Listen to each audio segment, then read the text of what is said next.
Can burst any time, जिसकी वजह से जो सेल मेम्ब्रेन है वो डैमेज हो सकती है, राइट।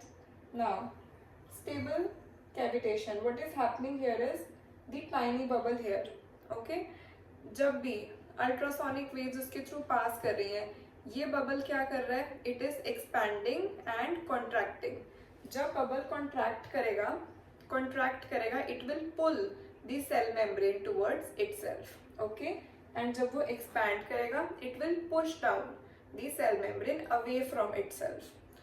सो ये पुश और पुल की वजह से क्या होगा, सेल मेम्ब्रेन की परमेबिलिटी और ज़्यादा इंक्रीज हो जाएगी, जिसकी वजह से फ्री रेडिकल्स की जो मूवमेंट है, कैल्शियम आयंस की जो मूवमेंट है वो इंक्रीज हो जाएगी, and hence the biological activity of the cell, the repair, the healing, everything will increase because उनकी एक्टिविटीज बहुत ज़्यादा फास्ट हो जाएगी।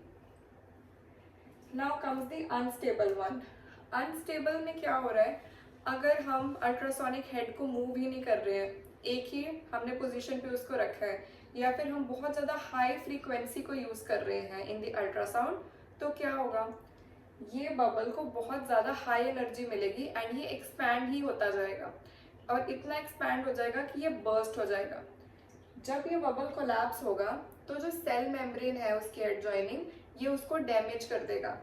सेल मेम्ब्रेन अगर एक एरिया की डैमेज होगी तो जितने भी फ्री रेडिकल्स हैं, आयंस हैं, वो सब सेल के बाहर मूव आउट हो जाएंगे, जिसकी वजह से सेल की जो भी एक्टिविटीज हैं वो सब स्लो डाउन हो जाएंगी या फिर स्टॉप हो जाएंगी। So it is dangerous for the patient, okay। So we have to keep in mind that we should never keep the ultrasound head still and we should keep it moving, otherwise we will aggravate the symptoms other than relieving it। Apart from that हमें बहुत ज़्यादा high frequency को भी नहीं use करना। In order to achieve stable cavitation, what we have to do is we have to use intensity more than 1 watt per centimeter square। along with that हमें less frequency को use करना है, बहुत ज़्यादा हाई फ्रीक्वेंसी को use नहीं करना है, and we have to keep the ultrasonic head moving, हमें उसको स्टैटिक पोजीशन पर नहीं रखना है, ओके। बिकॉज जब भी अनस्टेबल कैविटेशन होगी वो बर्स्ट हो जाएगा बबल, उस एरिया का टेम्परेचर, प्रेशर सब चेंज हो जाएगा, okay. The dynamics of that area वो सब चेंज हो जाएंगे, along with that cell membrane भी डैमेज हो जाएगा। If we want to achieve the non thermal effect तो हमें पल्स्ड मोड ऑफ अल्ट्रासाउंड ही यूज करना है।